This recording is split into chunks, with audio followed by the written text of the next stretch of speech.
What's up, YouTube? It's your boy King Say. So I'm back for to it. Make sure you like, comment, subscribe, and you always watch the full video. The devil works Kris hard, but Jenner. Kris Jenner works harder. The momager of 6 has built a multi-billion-dollar empire by keeping the Kardashian-Jenner name in the media, but the one tactic that works best is high-profile relationships, since people can't help but be overly invested in celebrity couples. Kardashian relationships are often short-lived, and they tend to be a bit one-sided. There have been countless men whose careers or personal lives suffer due to their association with the family. This is known as the Kardashian curse. Today we are going to look at the stories of men whose lives... Who y'all taking? Who y'all taking? I ain't gonna lie.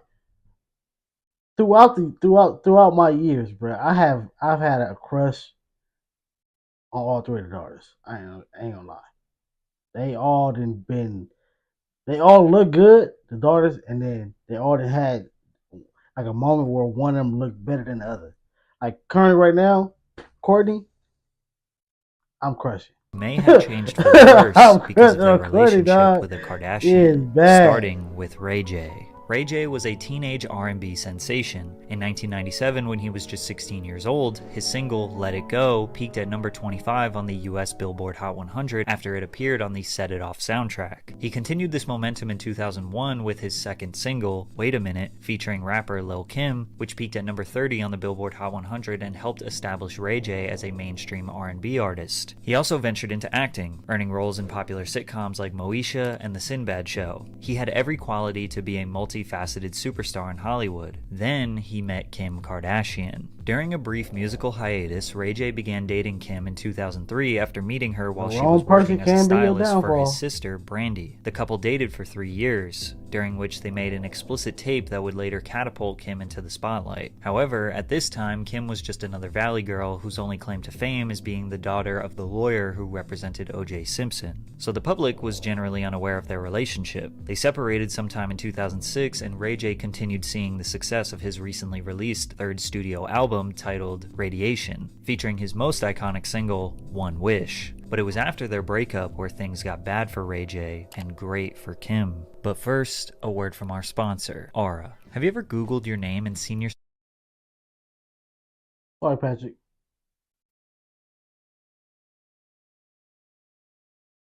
family had a reality TV show on the brink of releasing in 2007. Conveniently, in February of that year, the explicit tape of Ray J and Kim made in 2003 titled Kim Kardashian Superstar leaked onto the internet and garnered significant public interest and media attention. Kim filed a lawsuit against Vivid Entertainment for distributing the film, but this was all a part of the plan. Kim and her mother took Paris Hilton's strategy, and it worked flawlessly. Kim addressed the tape on the Tyra Banks show and insisted that she didn't want it out there. However, she dropped the lawsuit just 3 months earlier and settled for $5 million, giving Vivid permission to market and sell copies of the tape. Sales from the film reportedly generated nearly $1.5 million in revenue in the first 6 weeks. The controversy surrounding this tape was used to market season 1 of Keeping Up with the Kardashians. Episode 1 included a large segment about her tape and Kim's feelings about the leak. It was talked about heavily throughout season 1, and this show launched Kim into becoming a household name in Hollywood. But nobody knew this was calculated at the time, and Ray J looked like the bad guy for filming this material. But temporarily it did help his career. His 2008 album All I Feel debuted at number 7 on the Billboard Hot 200, and he had his highest charting single ever with Sexy Can I, peaking at number 3. He then tried to compete with Kim in the reality TV world with his dating show For the Love of Ray J, which lasted 2 seasons and averaged over 2 million viewers. But that was his final peak. His next reality show was canceled after 2 seasons, and his music career dwindled. After not hearing a Ray J song for 3 years, we got blindsided by the controversial track I Hit It First, featuring Bobby Brackens in April 2013.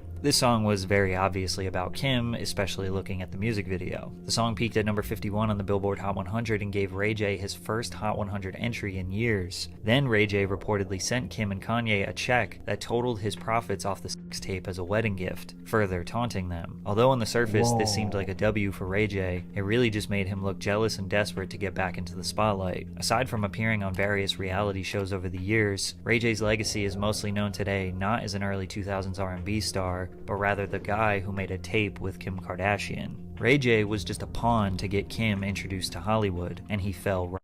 That's because, like, for most people, they look at Ray J as just Brandy's brother. But and then as far as music goes, like Sexy Can Out and One Wish, that was probably his biggest song ever. And then it's like y'all seen when he did the when they had the verses and he came out and sung that. Don't he? It's like in his mind, he thinks he still sounds the same, and you don't.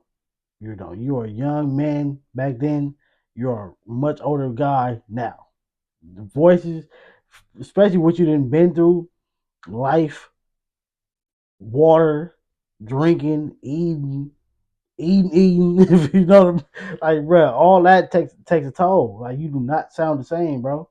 right into the trap. And then now However, you want to Reggie be a Bush would gangster now become the too? blueprint of how the Kardashians Stop use it. relationships to line their pockets. Reggie Bush was the most dominant college football player in the country during his time at the University of Southern California. He played a key role in helping USC win back-to-back national championships in 2003 and 2004. In 2005, Bush won the prestigious Heisman Trophy, awarded to the most outstanding player in college football. Posting a Reggie Bush highlight video was a cheat code for 1 million views on YouTube in 2006. He was basically the first athlete to become a social media celebrity before he got to the big stage. Just a few days before entering the NFL, he signed a $1 million per year endorsement deal with Adidas, then more endorsements with Pepsi, Pizza Hut, General Motors, and Subway. The New Orleans Saints drafted Reggie with the second overall pick in the 2006 NFL Draft. Reebok had received over 15,000 orders for Bush's Saints jersey just 1 week after the draft. Reggie's popularity and social media presence made him the perfect candidate to be Kim Kardashian's boyfriend.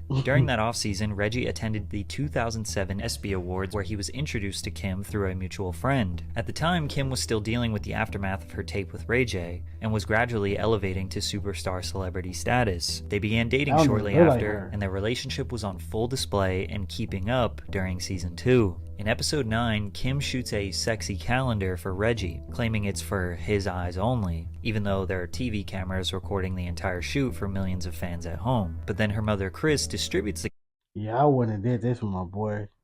Like, again, you got to think with the big head, not the little head. Yes, Kim is bad, whatever. But, bro, look at what she's currently trending for, and then look, you just hit a mill. You are a ticket in this moment. You are the next stepping stone. And this is not Kim, because this can go for anybody, male, female, whoever. You step into the limelight. This person has already been there, and not for a great reason. Come on, man, you gotta be smart. calendars for public sale. Obviously, this situation was scripted for TV. This was never going to be exclusive to Reggie, and they knew the calendar would be sold to the public. They just needed to fill out 30 minutes of television and twist the narrative. Men dating the Kardashians have to understand that nothing about their life is private, and their girlfriends will twist their real lives to fit the format of reality television. Reggie was a humble and quiet guy. This one paparazzi interaction alone, you could see how much Kim loved the spotlight and Reggie didn't. Reggie! Kim, love you. For president. All right, cut the light off, remember? Reggie, what's up? Peace sign, dog. This type of attention every time you try to go out to a restaurant will wear down on someone. Reggie's brother chimed in on their relationship many years later. Do you ever wish that you were Kim Kardashian's brother-in-law? Never. I never really liked her, so. You didn't? No, not at all. Why not? No, she was too much. She was a bit She was too much for the family. We couldn't. How so? Just too much. Despite this, it seemed Too like the much couple were Hollywood destined to stuff. settle down together. The anticipation of the wedding made for great TV. Kim and Reggie just seemed so in love. But one day, everything changed. Due to the demands of Reggie's football commitments and Kim's continued exponential success, the couple broke up for the first time in 2009, citing their desire to focus on their respective careers. Season 3 of Keeping Up documented their fallout and how Kim was dealing with the breakup. You look like a slob, to put it mildly. And this place is what? I deserve to be a slob. This is how people live when they're like really depressed. So maybe I'm really depressed. Season 4 showcased Kim wanting to get back together with him, which they did briefly get back together in 2010 before calling it quits again. The entire rise and fall of their relationship was made for TV, but never showed Reggie's side of the situation, which is crucial to protect the Kardashians' image. Cut out all the things that maybe make them look bad. In fact, they often try to make the men look like the weak ones. For example, a press release after their breakup said, Kim is going to be fine either way. I mean, it's their production, it's their show. What else would you expect? I would expect that from anybody. Not saying it's right, but I would expect that. Like, if this is your show, your production, you gonna make it look like you're the one winning. And if I try to say anything wrong, you got a bunch of clips or something that can make me look dumb. That's why they never speak out and say She anything. travels the world and has created brands. He just can't keep up. Which is true. Reggie could not keep up with all of the failed brands that Kim was creating. The Kardashian card, a prepaid debit card that was taken off the market within a month due to a firestorm of criticism. The card had extremely high fees and was marketed to teenagers who are less educated on personal finance. Then there was Kardashian Color, a nail polish line with 14 different colors with goofy names like Chloe Had a Little Lamb and Court is Ready for a Petty. Can't forget Quick Trim, the dieting supplement that promised you to reach your weight loss goals. Well, it was bogus and they got hit with a $5 million lawsuit. Then there was Kim's Skechers Shape Up sneakers, in which advertisements claimed that the shoes would help people lose weight and strengthen and tone their butt, legs, and abdominal muscles. Because of the deceptive ad, Skechers had to pay a $40 million settlement after losing a class action lawsuit. Now, Reggie said himself that he failed to live up to expectations on the football field during their relationship. Critics said he was overhyped in college, and his Kardashian fame made him even more overhyped, which could be true, but he had a solid career. He became a Super Bowl champion with the New Orleans Saints in 2010, and then went on to play some of his best football in the 3 years after the breakup with Kim. Reggie was inducted into the Saints Hall of Fame in 2019. While Kim's brands and relationships were failing, the reality show writers needed storylines for season 4 of Keeping Up. Luckily, Khloe Kardashian and Lamar Odom became official extremely fast, which ended in him almost losing his life. Lamar Odom decided to skip college and head straight into the 1999 NBA draft, where he was selected as the 4th overall pick by the Los Angeles Clippers. Standing at 6'10", Odom's ball handling ability, passing skills, and court vision were remarkable for a player of his size. He was highly regarded as a teammate and valued for his unselfish play and willingness to sacrifice for the team's success. This unselfishness and consistent production landed him on the Los Angeles Lakers, where he played alongside Kobe Bryant and Pau Gasol, helping the franchise win a championship in the 08-09 season. During that offseason, Lamar met Khloe Kardashian at a party for a fellow NBA player, Ron Artest, in August of 2009. With her, I was like, if I do what I normally do, I'm going to lose her. And if I lose her, I think it's going to hurt a lot. Right then and there, I knew. We were together every day. It only took 3 weeks before the couple took their next step in their relationship. At first I was feeling like, what? Like, what the hell are you talking about? But then again, sometimes it's like, all right, just say just say you working 9 to 5, right? And you meet somebody who has a career. Sometimes, like, getting a drive to want to elevate your life so you can match theirs, it's not that bad. Slightly, sometimes.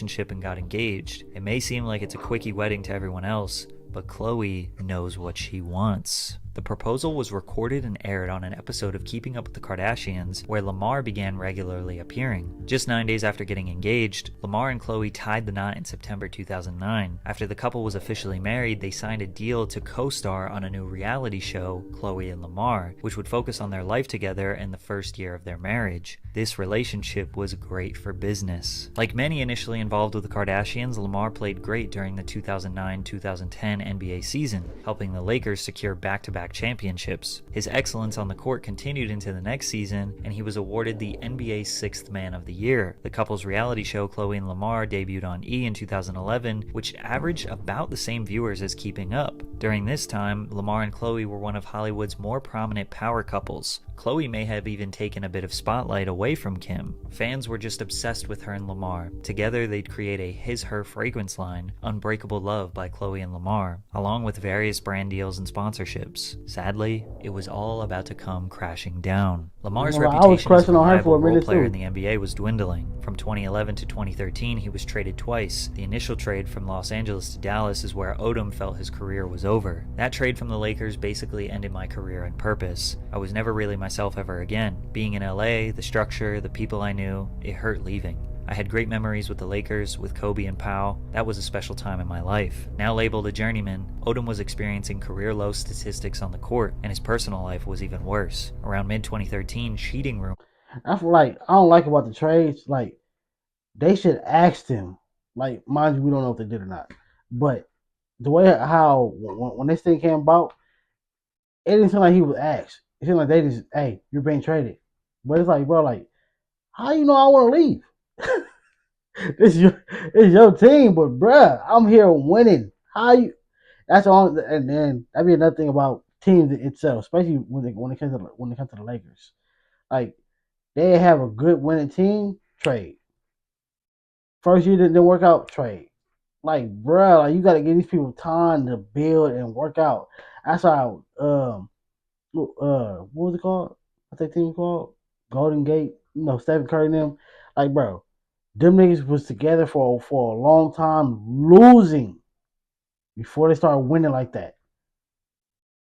Consumed media headlines. While Khloe initially supported her husband, she filed for divorce in late 2013 after months of speculation about Lamar's substance abuse issues. Lamar details one dark night in his book. While on a bender of cocaine and ecstasy, he grabbed Khloe forcefully in a fit of rage and said, "I screamed, out of my mind. You trying to embarrass me in front of my friends? I'll effing kill you. You don't know what I'm capable of." Lamar was a violent addict. He also said his biggest regret was that I couldn't keep my dick in my pants or the out of my nose. These substance abuse issues led to a DUI and a stint in rehab. Their toxic relationship was constantly making headlines. It was a reoccurring segment of many Keeping Up with the Kardashians episodes. But Lamar didn't want to get divorced. He avoided ending his marriage for nearly 2 years before finally signing the papers. This all reached a tipping point one night where Lamar nearly lost his life. In October 2015, Lamar sought the company of 2 women working at a Nevada brothel, planning a 4-day stay where he spent $75,000. At Love Ranch, Odom would have a near-fatal overdose. He became comatose and was placed on life support in a hospital in Las Vegas, where he suffered 12 strokes and endured 6 heart attacks as his heart stopped twice, and doctors told friends and family to prepare for the worst. Fortunately, he regained consciousness and was transferred to Los Angeles to begin his recovery journey. In the aftermath of the incident, Khloe withdrew her request for a divorce. She stated that she had not reconciled with Odom, but wished to assist him in making medical decisions during his recovery. Come early 2016, Lamar was making strides in his recovery while Khloe provided emotional and financial support, remaining by his hospital bed day and night. Once Khloe felt as though Odom was back on his feet, the divorce was finalized in December of that year. Through it all, it does seem like Khloe genuinely cared for Lamar. He was clearly not ready for this level of fame, and they obviously rushed into a relationship to capitalize on the money and ratings it would generate. Turns out, his demons got the best of him.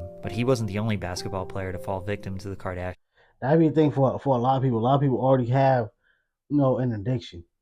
But it's manageable. It's manageable because they don't have that much money. Now you have the money, or for some don't have. You got the money, but don't have the time to heavily indulge. Like for him, you're still playing. You got the court. You got your coaches. You got to go to practice. Like there's really no like big days off. Like you might have a few hours off, but eventually you got to go meet up with the team. You got to go to practice. You got to have meetings. You got to go talk. You got to do press conferences. You got to do brand deals. Like busy. Now you didn't have that time. You got all this money. You going through it because your girl trying to leave you or your wife leaving you. That again, bro, that can be a downfall for a lot of people, bro. A lot of people. Hey, probably even me. If I was to not have a job, or if I was heavily super full fledged content creator and I'm making a whole lot of money, I like days or moments where I ain't recording nothing, I probably would be just sitting back heavily chiefing up, and that probably would be a good thing. Curse. Kendall Jenner has dated at least 7 different NBA players, prompting a famous meme in the NBA community, Kendall's starting 5. Now, a lot of NBA fans like to indulge in the idea that Kendall ruined these players' performance, but it's an extremely weak argument, because many of these situations can be attributed to just normal ups and downs in a ball player's career. Jordan Clarkson dated Kendall in 2016 and had a slight dip in performance the next couple seasons, but bounced back and has been playing better than ever for the past 3 years. The same can be said for Kyle Kuzma, who dated Kendall in late 2018 to mid-2019, had a slight dip in performance the next 2 seasons, but again bounced back immensely for the past 2 years. Ben Simmons briefly dated Kendall in 2018, but didn't see a major decline in his performance until 2022, 4 years later. Devin Booker played great the entire time he was dating Kendall. Phoenix Suns fans just like to blame her because they got outplayed by the Bucks in the 2021 NBA Finals. Blake Griffin is probably the one who had the worst downfall after dating Kendall. In summer of 2017, Blake separated from the mother of his children, Bryn Cameron, thinking he was going to get serious with the 22-year-old model. During their time together, Kendall was frequently spotted courtside while Blake was playing for the LA Clippers. In September 2017, a source told People that the relationship was nothing serious. Blake is doing everything in his power to make Kendall his girlfriend, but she's keeping him at an arm's length because she knows how busy she is. Which makes you wonder what type of mixed signals were happening that Blake would leave his family for a fling with a model. It's new. It's new. It's hot. Yo, person. For most people, they get bored. They get bored. I've been with you forever. We've been through everything. Probably not even doing nothing with each other. It's probably no extra happy, extra adult moments. It's probably just arguments. We chill. We got these kids who are probably 100% stopping them from doing anything. Most people let their kids take over their life. Like, bro, you better go get a nanny. Go ship them with your dad. Go ship them with a family for a day or two, bro. What a godmom that. What a grandma that. Like, hey, come pick them up. We need a few days off. I'm trying to crush her back. I'm trying to put another one in her. What you talk like? Hey, sometimes that's what happens to a lot of people, bro. They get bored of each other, bro. So therefore they stop doing anything. Therefore, when you see something new, and this go for any side, you see something new, it's like, ooh, for a girl, this new dude, oh, you're cute, oh, you look good, oh, look at you, oh, look at your little booty, oh, he extra touchy, extra friendly, extra affectionate, while your dude who you been with for 13 years, what's up, babe? Damn, babe, it's nothing. But the other one, hey, what's up, babe? How you doing? Come in. If he knew, that's probably what it was for him. He was on her because she probably was uh uh uh, but that was enticing to him. Was he being led on, or was he just that irresponsible? Both. Unfortunately, when Blake was traded from the LA Clippers to the Detroit Pistons in January of 2018, the cross-country move essentially ended all hopes for a long-term relationship with Kendall. Now, his career declined from there, mostly because of injuries. It's really his personal life that suffered after that. He built a reputation for being somewhat of a joke based on how he chased Kendall, who never really wanted him. Many have even speculated that Blake is the father of the adult star Lena Rhoades' first child. Also, don't have kids with NBA players. That's another one. This rumor has led to Griffin becoming a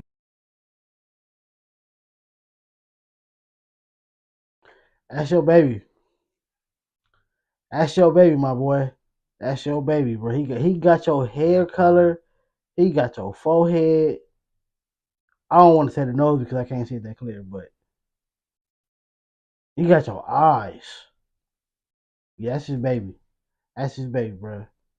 within the NBA community. Blake was a superstar player at one point for sure, but his downfall seems more so because of his injuries rather than being tainted by the chaotic lifestyle of the Kardashians. Seeing how successful Khloe and Lamar initially were inspired Kim to get a basketball husband for herself, Kris Humphries, which ended in Kris suing Kim for using him for publicity. Entering the NBA in 2004 as the 14th overall pick selected by the Utah Jazz, Kris Humphries was highly regarded as a promising basketball prospect. However, he was just okay. He averaged 4.3 points and 3 rebounds per game in his first 5 seasons, but he also only averaged 11.5 minutes of playtime. Kris was a decent player, but nowhere near the superstar that the Kardashians aim for. However, in 2009, Kris began playing for the New Jersey Nets. His playtime doubled, and so did his stats. Not too long after, he met Kim Kardashian through a mutual friend. Kim was photographed sitting courtside on multiple occasions at the Barclays Center that fall, and though it was obvious the two were dating, they initially kept the status of their relationship a secret. But things escalated much quicker than we could have ever imagined. 7 months after meeting, Kris proposed to Kim at her home, placing rose petals on the floor that spelled out, "Will you marry me?" Kim said yes, and season 6 had a whole new plot. The massive and glamorous wedding cost a whopping $10 million. The ceremony was filmed for the 4-hour E! Special, Kim's Fairy Tale Wedding, which aired on television 2 months later. The couple quickly capitalized off the attention, appearing on the 10 million. You just met her. You just met her. People be so dumb.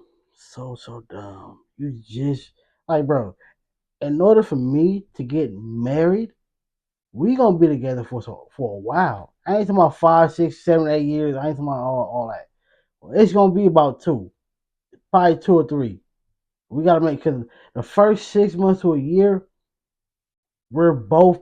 I ain't gonna say like we're both pretending, but we're both putting our for sure our best foot forward. You feel me? And then after a while, then we start relaxing. Then we start seeing like, all right, I ain't taking y'all all the time because that's not gonna keep happening. We gonna go out, but we ain't going out all the time. And then you not gonna be wearing. It's gonna be some days, some weeks. You not gonna get your hair done, and I gotta see if I like you. I gotta make sure of that, because if I can't, especially with today's time, bro. You know, a lot of girls like makeup. A lot of us dudes don't like makeup. So therefore, I gotta see in that moment too. Do I like you when you're without makeup all the time? And if no, we can't. It's not gonna work. And then a lot of pretty girls, y'all sleep ugly as hell. Y'all be pretty as hell, but y'all sleep like demons. Y'all snore loud as hell. Y'all move way too much. Like, I gotta figure out. We gotta learn all that. And then even when you learn it, you still gotta learn. All right, am I willing to deal with this for years and years and years? It takes time. And doing this, getting married and engaged within 7 months, that's not enough time. Show where they renewed Ain't their enough time vows. to learn all It's that. been 5 weeks since your wedding, which is a long time for reality TV stars, so it's time to renew your vows.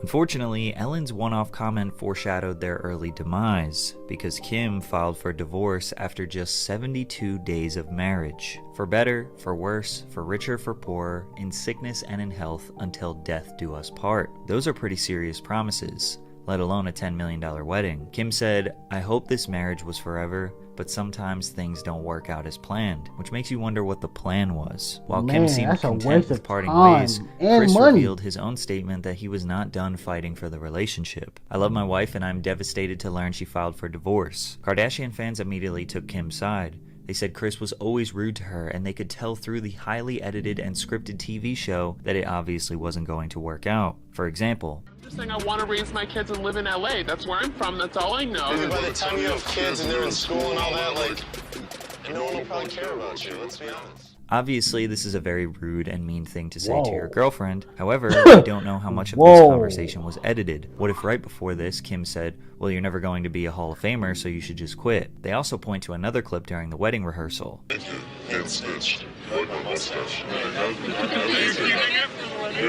talk about it. This is all I feel like I have left is my mustache. It's the only way to send a message to Kim. When you are surrounded by a family that directs your every move, directs the words that come out of your mouth, controls every situation to make it benefit them the most, something as small as refusing to shave your mustache feels like a victory. On top of that, media outlets are posting headlines that say, "Kris Humphries mocks Kim Kardashian's weight on show." This is what he said. Ain't a lot of wedding cake. I'm pretty sure everyone in history who's tried to lift up another human grunts and says how heavy they are. In response to this divorce, Chris filed to annul the marriage. And you living up somebody who got who got all that behind them. You should be happy. It's a whole lot of wedding cake, my boy. Like, she could have had a door behind her, a flatbed. She got a rump, and you are questioning that. That reminds me like off the movie How High, when he told the girl, I forgot her name, like, "Can you put your jacket back on? Your butt is hanging out, nigga. Let me see it. What are you talking about?" Citing that it was fraud. An annulment is a legal ruling that erases a marriage by declaring the marriage null and void and that the union was never legally valid. Kind of confusing, but basically Chris was arguing that this marriage was all a spectacle for entertainment, where he was fully dedicated and serious the entire time. I would never go through something and do something that wasn't real. or I didn't believe in, so I can really only speak for myself in terms of that. The pair reached a settlement in court in April 2013 after Humphries dropped his annulment request, and their divorce was finalized shortly after that. In 2017, Kim reflected on her reasons for marrying Humphries, saying, "At the time, I just thought, holy shit, I'm 30 years old, I better get this together, I better get married. But I knew on my honeymoon it wasn't going to work out." Chris expressed that he was in a dark place for a year after the split because he felt like the world hated him. "I didn't even want to say anything to defend myself because it felt like I couldn't win." Although he wasn't really much of a star player before he married Kim, afterwards he started playing some of his best basketball. However, this failed marriage and the public siding with Kim shattered his reputation and overshadowed any of his career highlights, especially considering he was replaced with Kim's new superstar boyfriend,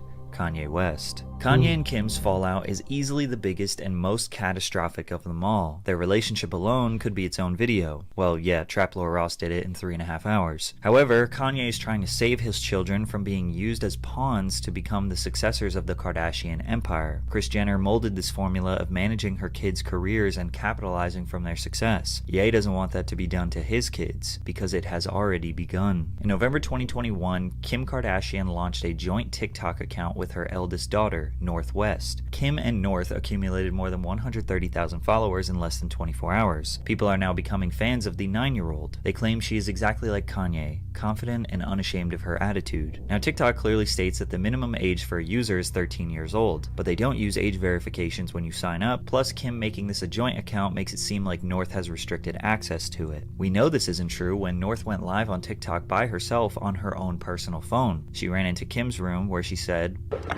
"Mom, I'm live." Okay, bye. After multiple other instances of North posting on TikTok, Kanye told Kim he didn't want her on the app, but she wouldn't listen, so he went public. "Hey everybody, I just got off the phone with Kim. I told her to stop antagonizing me with this TikTok thing. I said it's never again." The only apps I would suggest keeping your kids off of is Facebook, TikTok, I mean not TikTok, but Facebook, Twitter, and Instagram. For sure. Keep your kids off them apps. For sure, bro. I know y'all seen it on Facebook. It be like these pages that it'll show like people, a bunch of emojis over it, and it'll like check the comments. You check the comment, hit the link. Wow. It's always something wild. And then like on Instagram, bro, like the baby, I'm gonna say the baby feeding thing. Now that mind you, there are probably some upcoming moms who don't have real guidance to help them learn how to do certain things. So therefore, if you're a parent doing that on that aspect, okay, give your point. But there are some people, bruh, I don't know how, I don't know but somehow I always see it in the explore page, bruh. And it be, in my opinion, somebody that's just trying to use that lane just to do something weird on the internet, because it don't even be a real baby. It don't even be them giving no instruction. It just be them, a fake doll, yitties out, bam. Like, what are you doing? Like, to me, that is the most wildest shit ever. And the fact that it's just on Instagram and then kids can see this, especially with Twitter. That's like P Hub right there, bruh. That's like P Home. That's like P Hub with a comment section, bruh. You can see anything and everything on there. The whole length video of everything. I am her father. I know So y'all don't keep your kids off them. fathers TikTok, and the idea of family, and cool. media tries to That's promote whatever. something. I said I am not allowing my daughter to be used by TikTok, to be used by Disney. All of us have been on TikTok. It's completely understandable why a father does not want his child to use that app, but it's the frustration that Kanye omits and his very serious tone that makes people label him crazy and controlling. Kim disagrees and Now, like, when it comes to Kanye, you gotta understand, like, bro, he's in the industry, bro, and we've already heard millions of like people come out and this happened, this is going on, this is gonna happen, this is happening, this happened. Like, they try to do this, they did this, all the conspiracy theories. He's a part of them. He sees them. Again, sometimes it's just a messenger that where people don't believe the message because of the messenger. So the thing that he's saying, people won't believe because, hey, this Kanye crazy. He's crazy. Anyone can believe him. But he might be speaking some real facts. Why did I take As heed? Kanye is attacking her. Kanye's constant need for attacking me in interviews and on social media is actually more hurtful than any TikTok North might create. As the parent who is the main provider and caregiver for our children, I am doing my best to protect our daughter while also allowing her to express creativity in the medium that she wishes with adult supervision, because it brings her happiness. However, just 1 year later, and everyone agrees that Kanye was right. North West linked up with Ice Spice and shared a video of themselves and some friends singing along to Boys a Liar Part 2. North had previously posted a portrait she drew of Ice Spice weeks prior. Kim likely arranged their encounter so that the daughter could meet someone she looked up to, having done something similar in the past with JoJo Siwa. The video didn't initially spark much controversy, as many felt the encounter was fairly innocent and playful. However, days later, things went too far after North posted a TikTok cosplayed as Ice Spice, wearing an outfit many deemed inappropriate for someone her age. Amid immense backlash, many questioned Kim's parenting, ultimately forcing her to delete the video. Kim said, "As soon as I saw the words," meaning the lyrics North was singing, "I was like, oh no, we're taking this down." Which proves that 1, Kim does let her 10-year-old use TikTok without supervision, and begs the question, why was she letting her daughter hang out with the 23-year-old rapper anyways? Well, because 1 month later, Skims, her company, launched a campaign surrounding Ice Spice, and this was the perfect controversy to help sell some clothes. Kim also agreed recently that Kanye was right the whole time. And then I saw on the internet, it's like, Kanye was right, and maybe he was, in that instance. Maybe if we put my family on display, or yours, or anyone's in front of millions, it would be just as messed up as theirs. Life is extremely complicated. To blame these men's downfall or depreciation on a single relationship seems drastic. Not to mention, these relationships and family complications are edited, manipulated, and sensationalized for our entertainment. I'm not sure if the Kardashian curse is real. It definitely is extreme to say that these men's lives were destroyed after dating them, but one thing we can guarantee is that the Kardashians always benefit. They will always come out on top. It's probably because, like again, some relationships take a toll on you, your mental, your physical, bro, like your soul. Like, even for me, like my first major breakup, bro, it took a nigga a while to get over it. A minute, for real, for like, I couldn't eat, I couldn't sleep, I couldn't think, like literally, like no exaggeration. And sometimes that's what it be, and it might just be, again, their relationship with these women, and it's not just them. It's just these women are the ones who have a limelight or a spotlight, just like them. Normally, they date females, and they're the spotlight. So therefore, whatever thing that they're doing, nobody sees it because who are they? I think that's what plays a major part in this Kardashian curse, is because they have a spotlight. Therefore, when they do certain things, everybody sees it. Versus somebody, just say if it's Rick Ross dating somebody who works at Target. Nobody knows the girl who works at Target, so she gets the same thing on the internet. We don't know you, we don't believe you. It's stop. But somebody who has a spotlight, that's a little different now. What are you saying now? He did what? What? Why? When? It's a little, it's a little different. That spotlight makes people question it a lot more, because you do have a spotlight now. What happened?